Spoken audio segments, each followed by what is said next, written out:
Helicopters are used all over the world for transporting passengers, but the most important use for them is rescuing people from areas that are difficult to get to by land.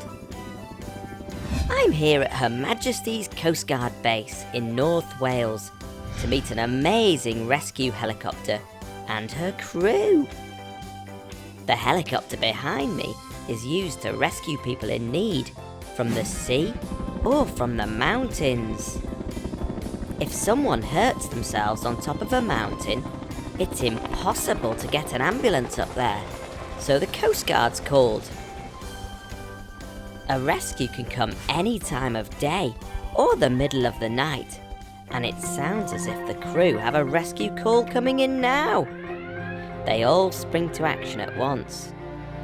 First, they look at a map of the area to check for any dangers and work out the best route. Just look at this amazing tractor pulling the helicopter out of the hangar. Now it's time for the crew to put their special safety gear on. Everything has a purpose. This life-saving jacket will inflate so that the crew member floats in water, and it even has its own air supply, just in case they find themselves underwater and need to breathe fresh air. Then it's out to the helicopter to fly. On board are pilot Mike, Captain Kate, John the winch operator, and Tomo the winch man. It's Tomo's job to get lowered out of the helicopter to rescue someone on the ground. After a few safety checks, it's time for takeoff. This whole process, from call to flight, takes the crew under 15 minutes. Engines start. Look at how fast those rotors can turn.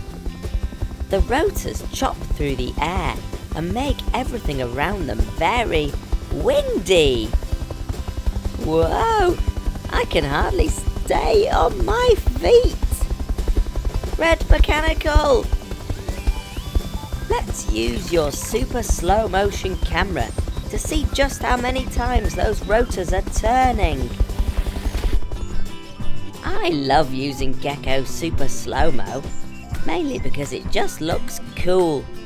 But look, a helicopter's rotor blades can spin 10 times per second. Oh dear, are you okay, Red Mechanical? As the rotors spin faster, the helicopter lifts off the ground and flies into the air. Captain Kate controls the helicopter by pointing the rotor blades in the direction she wants the helicopter to fly.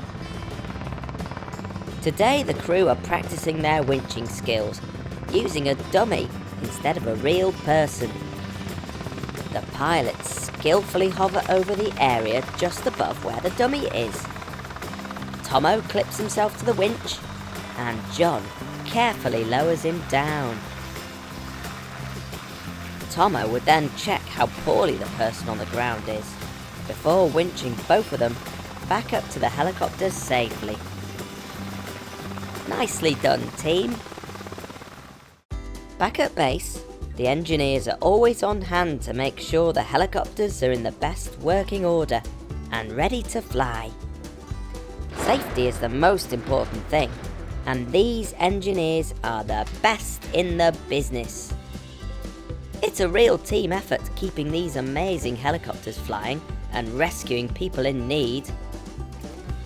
This is Tom and Kev. Tom's a pilot and Kev is a winch operator. They're going to give us a quick tour inside the helicopter.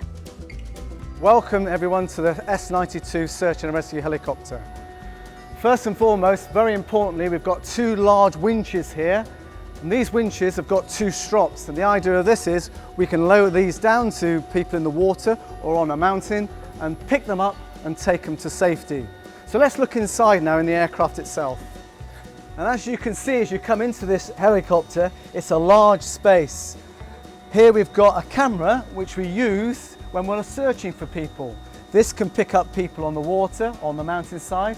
So when we've picked up our patient, which we've taken off the hoist, we bring them into the aircraft itself, and we can put them onto our stretcher. And they may well be in the stretcher, but this is a lovely area for us to work on them and make them feel comfortable in the aircraft, and we can give them medical treatment if they require it. Once we get to the hospital, we need to get our patient out of the aircraft safely, and the best way we can do that is we lead them and lift them off here, down through the ramp itself, off the aircraft, into the hospital where they can be looked after. Okay, this is the cockpit of the helicopter. There are two pilots. One sits here in this chair and the other one sits on the other side. These are the controls to fly the helicopter. This one moves the helicopter forwards and backwards, and this one moves it up and down, and then there's two pedals down on the floor as well, and that keeps the helicopter straight. We've got two engines and they're controlled on these screens, and then we've got a map in the middle to see where we're going. Thanks very much to the amazing team here at the Coast Guard base. Bye! Hello everyone! Gecko here, and I'm at the RNLI Hoylake to meet a very special type of tractor. This is a launch and recovery tractor, which means its main job is to take this huge lifeboat down the beach and launch it into the sea. These RNLI lifeboats are really important because they rescue people who are in trouble at sea. That means the tractor needs to be able to launch the boat in super quick time. This tractor doesn't have wheels. These are called caterpillar tracks. They're perfect for travelling quickly across the sandy beach and stop the tractor from getting stuck in the mud. Even the trailer's got these special caterpillar tracks. This is called a swan neck, and it's what connects the tractor to the trailer. It can go up and down when launching the boat. And look, up there is the cab. That's where the driver sits. He climbs up a ladder and hops in.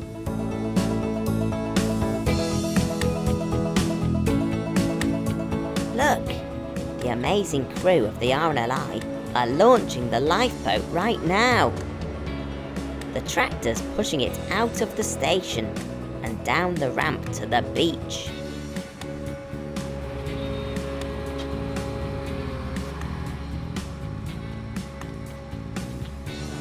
Wow!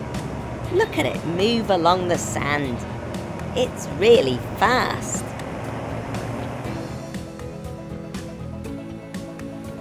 I almost forgot to tell you.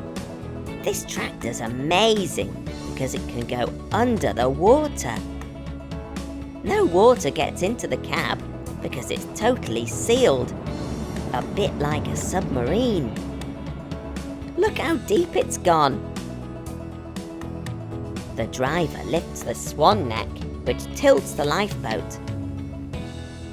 Then the boat just slides off. Hooray! The crew of the RNLI are volunteers. They give up their free time to save people who are in trouble, which means they also have to do a lot of training.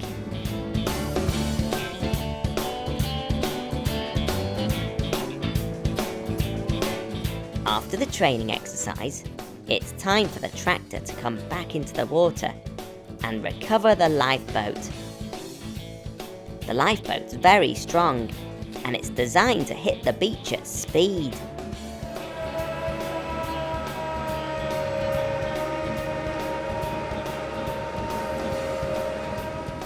This is the winch. The crew attach the rope from the winch onto the lifeboat. The swan neck tilts the trailer, and the winch pulls it on. Amazing! Wow, that's like magic. the trailer can spin the boat around in a circle so that she's facing the right way out to sea for the next rescue mission. The crew are also launching a hovercraft today. A hovercraft is an amphibious vehicle. Do you know what amphibious means? It means something that can go on land and in the water.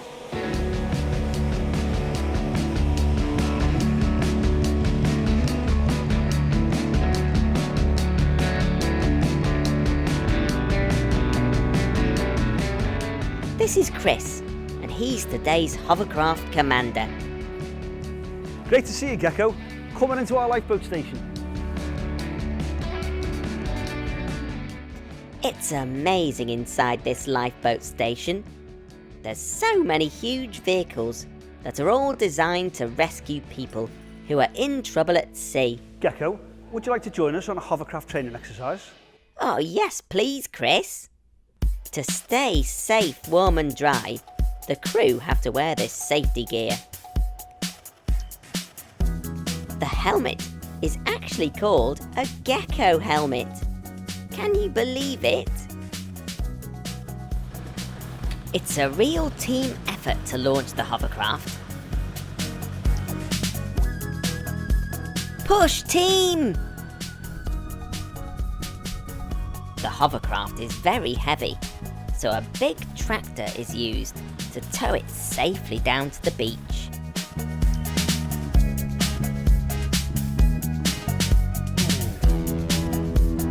Then, it's all hands on deck to unclip the hovercraft from the trailer and pump up the inflatable sponsons, which help the hovercraft float on water.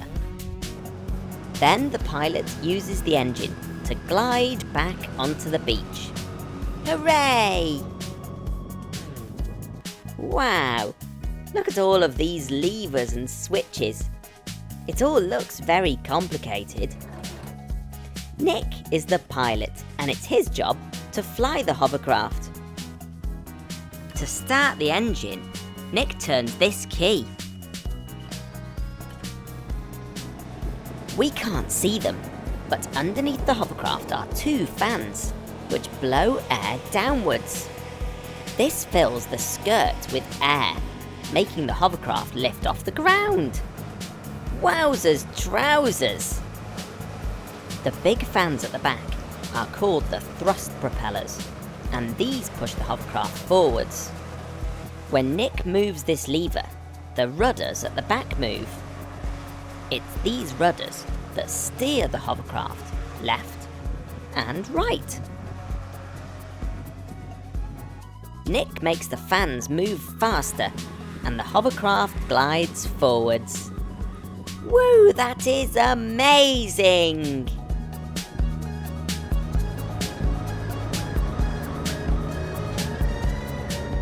As commander of the hovercraft, it's Chris's job to check all around and give Nick instructions to help him fly the hovercraft safely. It's so fast and it's so noisy. Now I know why these Gecko helmets have microphones and headphones built into them. They allow us to talk and listen to each other.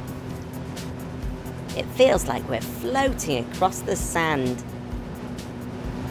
And just like that, we're on the water. This hovercraft is amazing!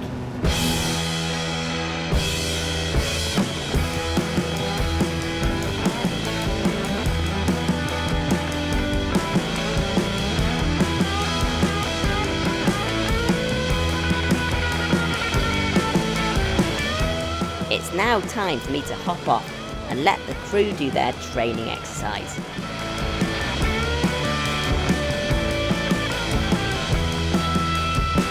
The RNLI is a charity set up to save lives at sea. And these training exercises help the team here get ready for real-life search and rescue missions. So, to be as prepared as they possibly can be, the team practice. Today they're practicing how to rescue someone who is stuck in the mud. Playing in deep mud near the sea can be very dangerous, especially if the tide is coming in.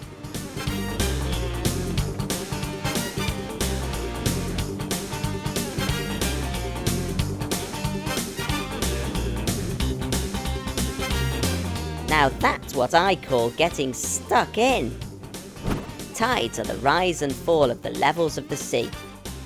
This is something that's happening all of the time, which means that if you're stuck in the mud on the beach, the tide might come in and surround you with water.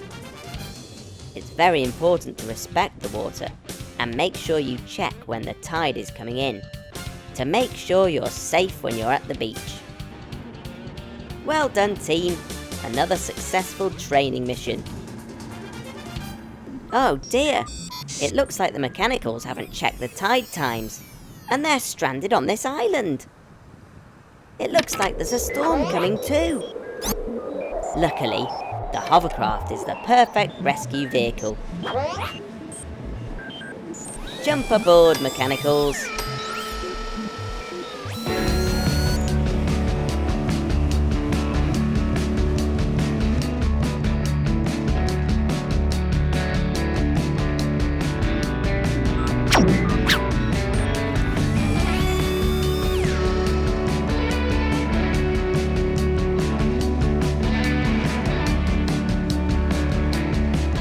Look how muddy the hovercraft is. All that whizzing about in the sand and sea is dirty work. Every time the hovercraft is called into action, the RNLI crew take great care to make sure it's cleaned up and ready to be used again. Here in the nice dry lifeboat station is the perfect place for the hovercraft to sleep for the night. Thank you very much to the fabulous crew from RNLI Hoylake for allowing me to spend the day with them and their amazing hovercraft. It's been absolutely brilliant. I'll see you again soon. Bye! Hello everyone! Gecko here. I'm here at Wigston Fire Station to meet a vehicle that's a really big deal.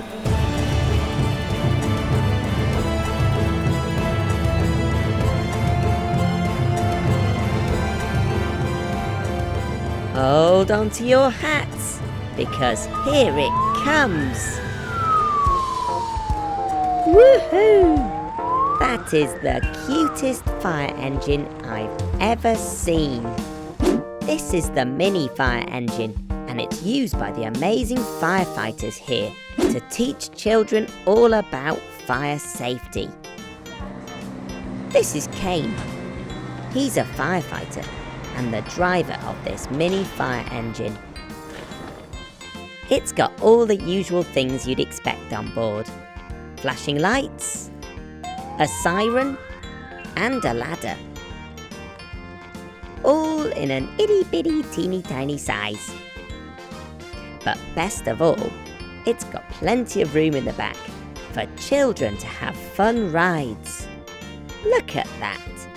There's a pretend radio for making emergency calls. You can really see just how small the mini fire truck is when it's parked next to its big sister. This fire truck is big, and this one is small.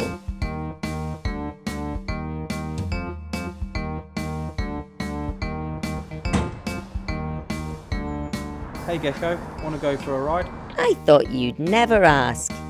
Yes, please.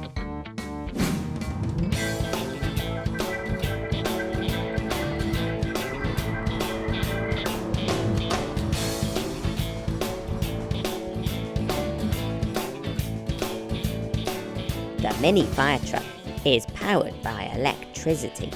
That means it's got a big battery on board that can be charged overnight.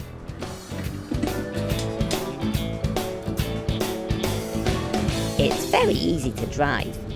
Kane just puts his foot on the pedal and steers with the steering wheel.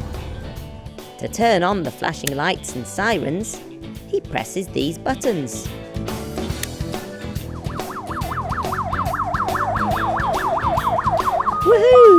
we've arrived at the park.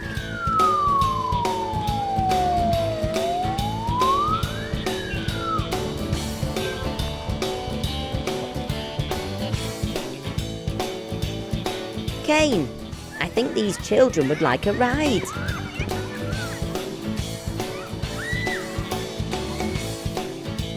That's it. Get your special firefighting kit on.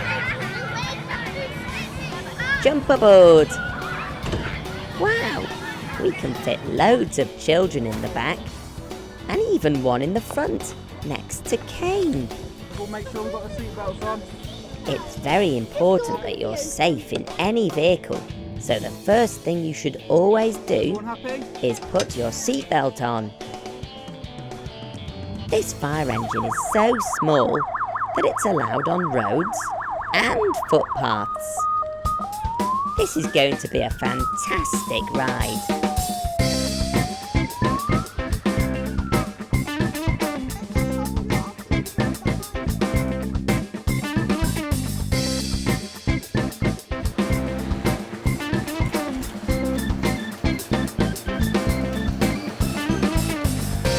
Wave hello to everyone.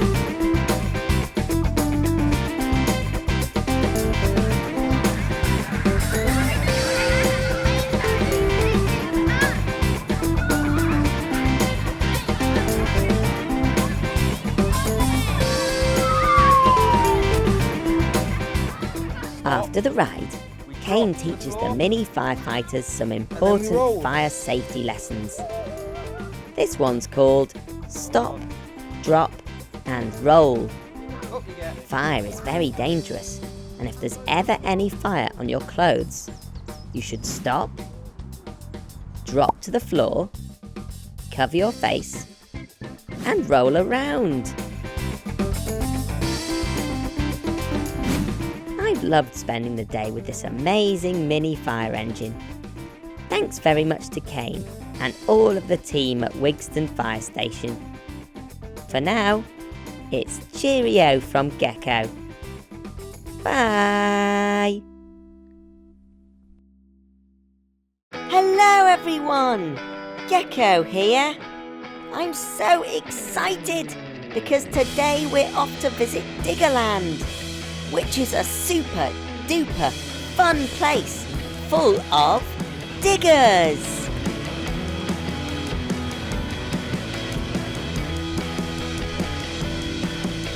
Now, what makes this place so great is that we get to go and play on all these amazing vehicles. There's lots and lots of different ones here to see, and they've all been turned into rides. I can't wait to have a go on them all.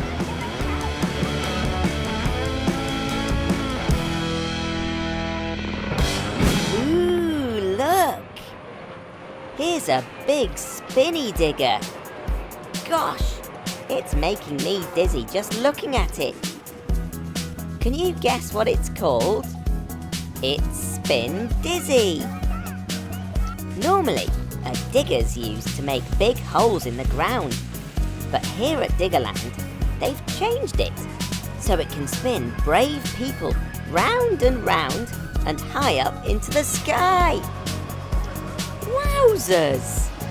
It looks like they're having a great time up there. It's my turn now. Wow!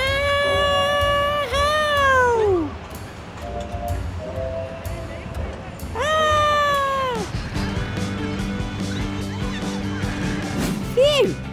That was fantastic. Right then, everyone. What can we go on next?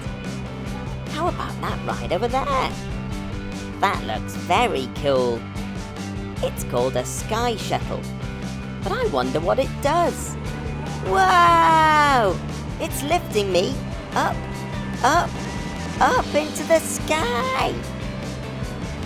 The boom grows and grows, whilst the bottom of the digger is rooted firmly on the ground.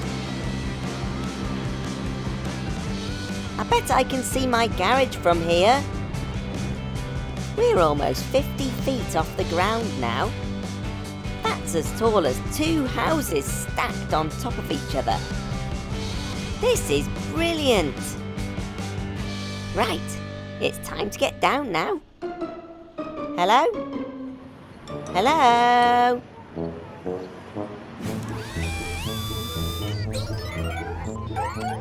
Nice to see you, Mechanicals. But don't get too close there. You might end up buried in dirt. We're allowed to climb aboard these giant diggers and have fun operating them. Just jump in, belt up, and take control. Pull the joystick one way, and it lifts the boom. The other way, and it drops down. This joystick tilts the bucket on the end and scoops,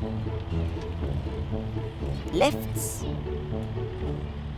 and dumps the soil in a big pile. Making a mess has never been so much fun. I bet Danny the Digger would love to play in here too.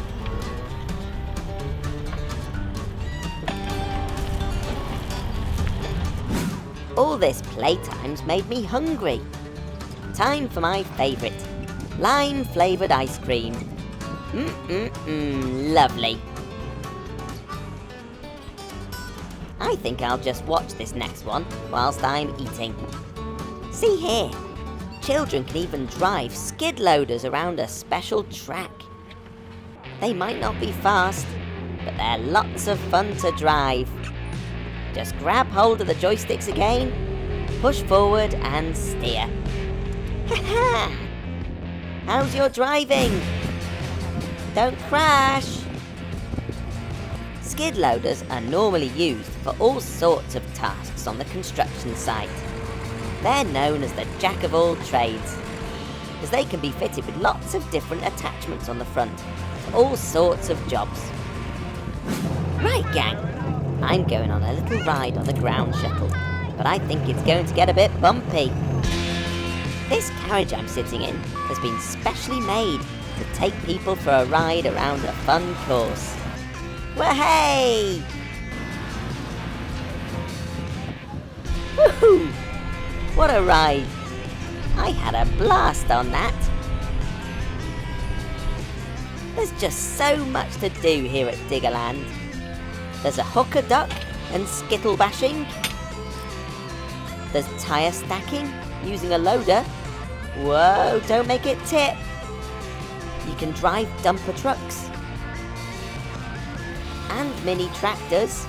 Oops, oh dear. And you can ride go-karts. A train. And mini Land Rovers.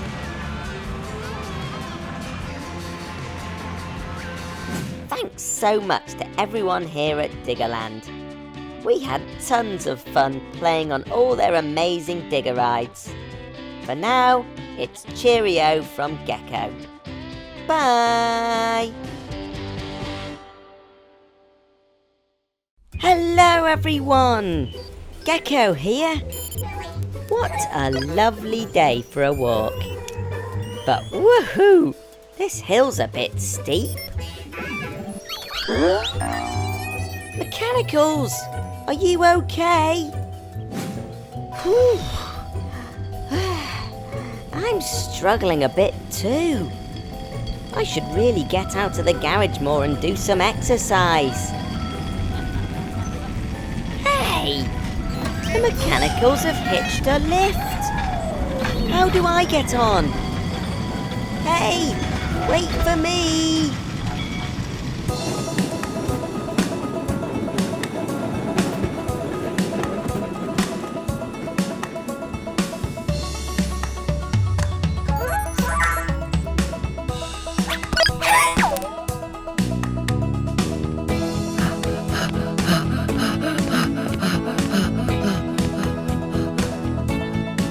Hi Gecko, are you okay? Welcome to the Great Orme Tramway. This is the halfway station. Halfway? You mean I'm not at the top yet?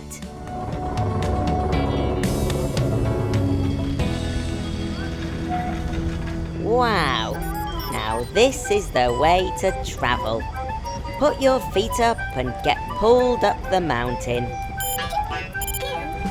This is a tram. It runs on rails, and it's connected to a really strong cable, which pulls it up the hill with absolutely no effort on my part. Phew!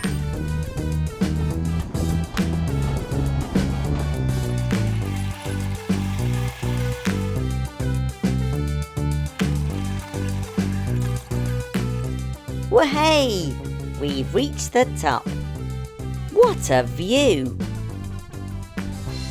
Up here, there's a cafe, a play area, and even an adventure golf course. Now, this tramway is very old. The Great Orme Tramway was built in 1902. That's over 100 years ago. It was before most people had cars to get around in, and the tramway was used to transport people and their things from the town of Llandudno below up to the mountain called the Great Orme.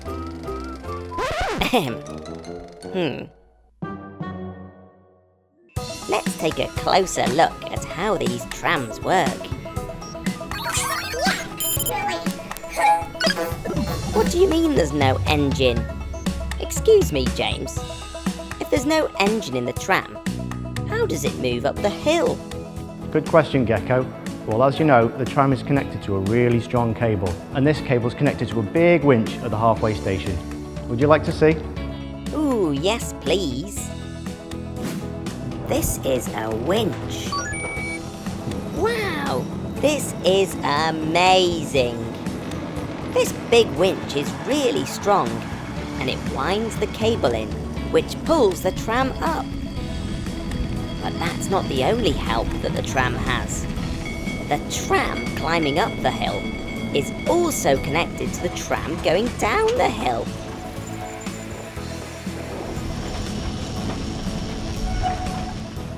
An invisible force called gravity pulls the tram down the hill.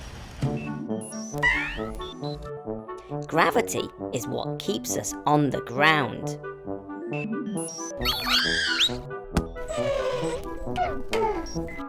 Oh dear, Blue. That's gravity for you. It's always pulling us towards the ground, with sometimes painful consequences, eh, Blue? What goes up must come down. Back to the trams. The weight of the tram going downhill helps to pull the other tram up the hill. That means the tram doesn't need an engine on board. Wowzers trousers.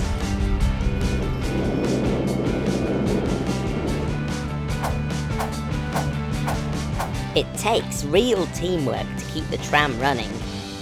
The winchman controls how fast and how slow the trams get pulled up and down the hill. But it's the driver on board the tram who gives the winchman the instructions. When the driver presses these buttons on board, a message is sent to the winchman to speed up or slow down the winch.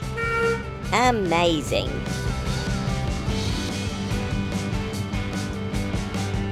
Whew, I'm exhausted.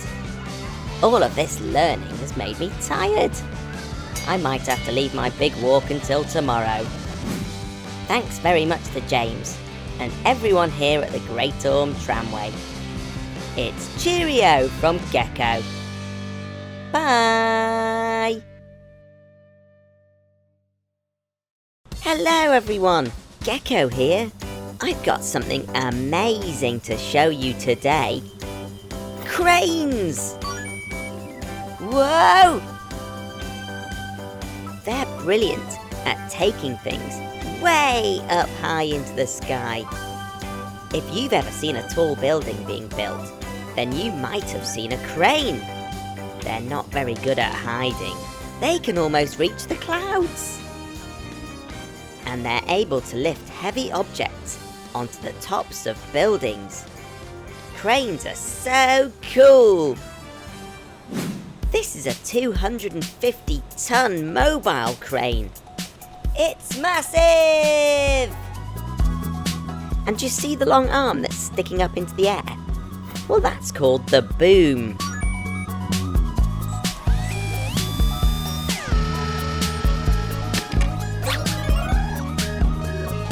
There's lots of different types of cranes, but let's see what makes this one special.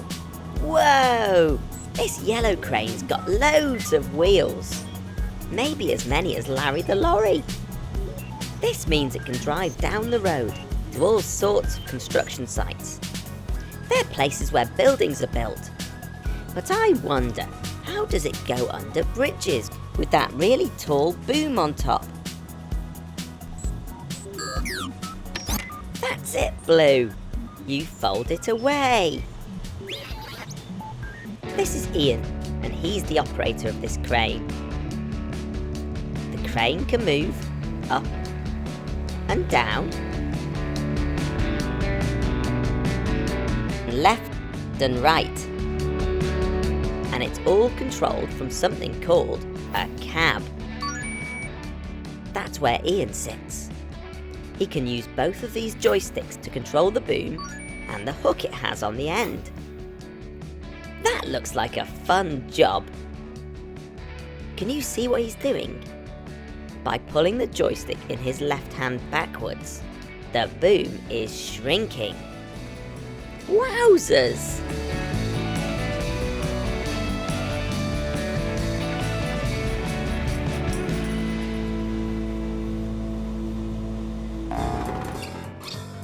The boom's made up of 7 separate pieces, which all fit neatly inside each other.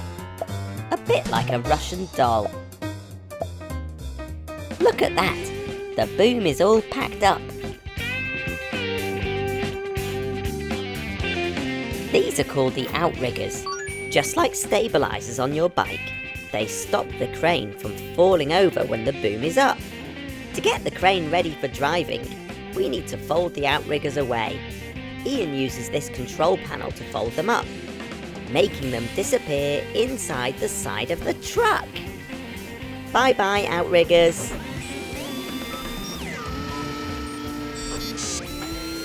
The Outriggers were sitting on special mats, which stop the super heavy crane from cracking the floor underneath.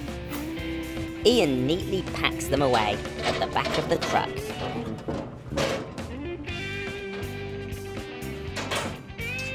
Wow, that's brilliant.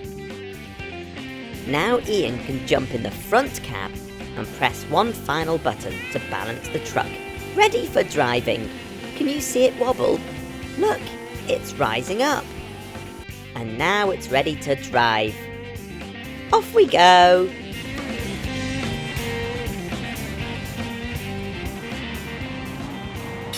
Ian's had the call, and we're now on our way to a construction site to help the builders. Lift it high, lift it high, say lift it high, lift it high, lift it high, lift it high, high, high in the sky, lift it high, high, high in the sky, lift it high, lift it high, lift it high. Down on the construction site they're building everywhere, but when the building gets too high they all take extra care. Here to save the day is the massive yellow crane. It's time for the boom and hook to come and take the strain. Lift it high, lift it high, lift it high, high, high in the sky. Lift it high, high, high in the sky. Lift it high, lift it high, lift it high. Lift it high, lift it high, lift it high. Lift it, lift it, lift it high, say lift it high. Lift it high, say lift it high. Thanks very much to Ian and all the team here at John Such Cranes. You can subscribe to my channel by tapping here. For now, it's cheerio from Gecko. Bye!